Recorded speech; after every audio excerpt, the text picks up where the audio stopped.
I finally watched COOLIE. Now, regardless of what you have to say about this film, Rajnikanth made this film not just watchable, but extremely enjoyable. We are no longer blessed with movie stars like Rajnikanth who can turn the phone book into The Godfather.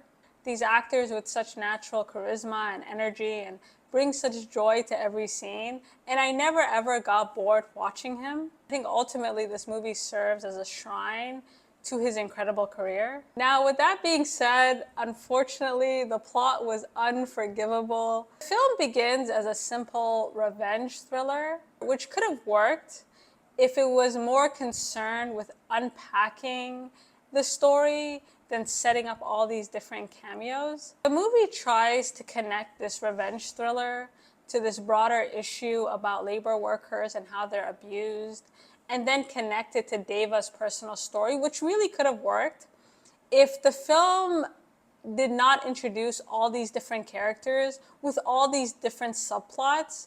The movie does its best to add a twist everywhere, anywhere possible, to the point where you don't even know what's going on.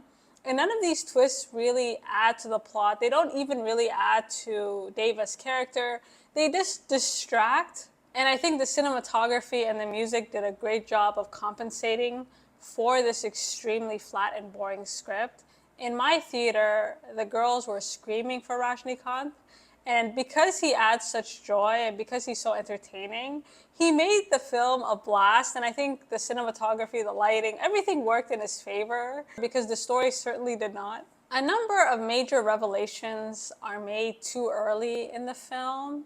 For example, when we find out who killed Deva's best friend, it almost doesn't matter because we don't actually spend enough time with this character to feel the impact.